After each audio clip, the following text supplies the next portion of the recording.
So in this little video clip, I hope to kind of show you some of the modifications that I've done on my '07 BMW R1200GS. And the reason why I've done a video on this is because I'm pretty excited about this bike. I mean, riding this bike is just fabulous. It's a cross between a huge dirt bike and an extremely capable street bike.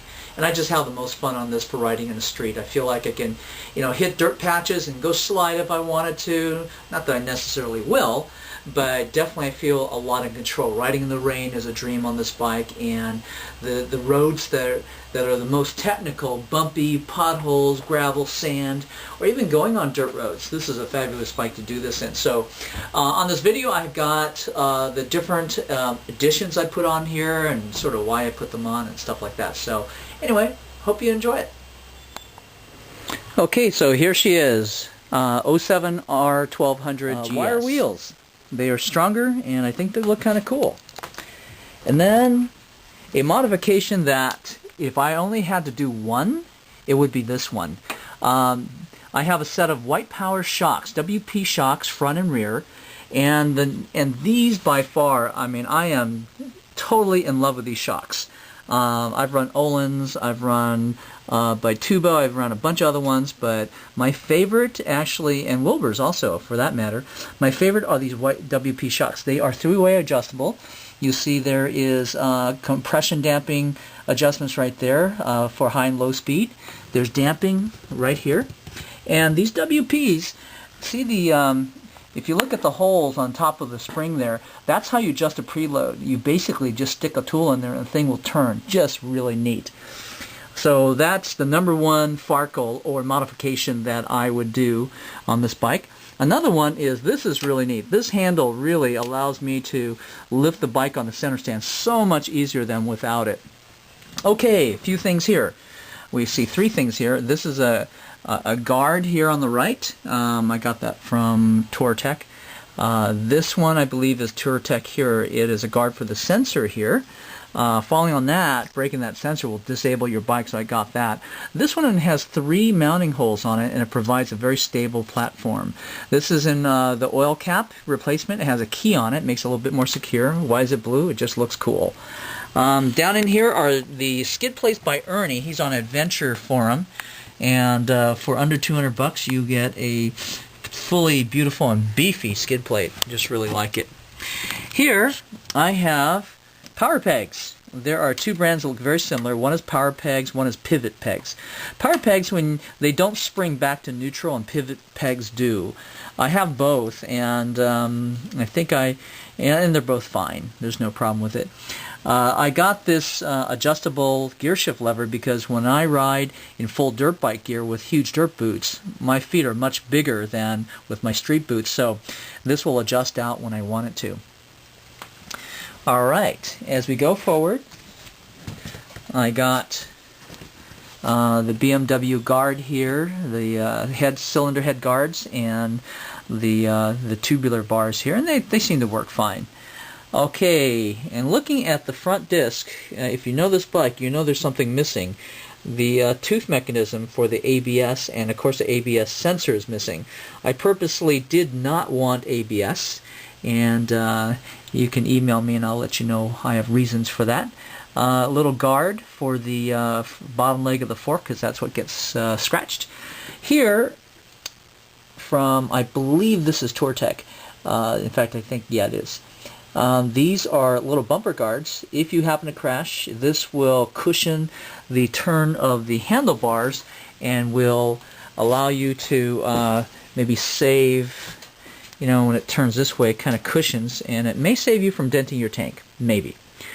Little brake clutch master cylinder guards here, and there's a brake master cylinder guard here.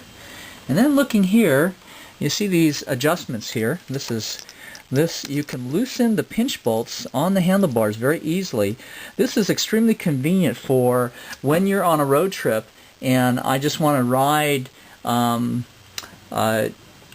Normally I have the handlebars back for sport riding and things like that, but in the dirt I want these handlebars tweaked up a good 10, 15, maybe 20 degrees for standing up. And it's a huge advantage if you do some dirt riding or plan to do dual sporting. This is a cover for the gauges. They're cool aluminum looking. They provide a little bit of cover and shade, but really it's just for looks. And then back here I have that little thermometer that covers the yoke. Not very functional, but looks cool. A very functional and the best $50 I've spent on this bike is actually the winglets from that are just stock with the GS Adventures. And I just for $50 installed them, and they made a huge difference in the flow of the wind of this windshield. When I first got the bike, taking an hour ride on the freeway at 80 miles an hour. Oops, did I say 80? I never speed. But let's say you're going at a speed that is over 55. Well, the wind buffeting was horrible, even for me. I'm only 5'7", and it was just terrible. I thought it was the worst design ever until I got these winglets. And all of a sudden the buffeting stopped by 90%, and I'm actually happy with the current setup. Let's see, clear lenses, no functional difference. The windshield, these brackets right in here have been changed, and this allows me to makes the mounting point stronger, number one, but also I can move the windshield up and down about 3/4 of an inch, and that gives me just enough of a space here that also cuts down on the buffeting. The best $160 I spent is actually, you look in here, the headlights, those are HID lights, and I think it's called C10 or CIO, the company, and it was just a plug-and-play deal and just spectacular. I love it. Alright, let's continue on and let's see what else we see on this. It's just amazing the stuff I put on here. It's ridiculous, actually. Little throttle lock here from Wunderlich. I like that. And as we go through here, we're looking at the bike. What else do we see here? There's the guards down there, the pivot pegs. The other thing is that I'm really happy with. I got these from GT Moto, and this is a canister that has a bracket that's bolted on. All it is a beautifully constructed aluminum canister. Let me just move this way. Aluminum canister that screws, the back end screws off, and it allows me to put whatever I want in there. And what I do is that I put tools in there basically, and it has a little lock in there that's kind of neat.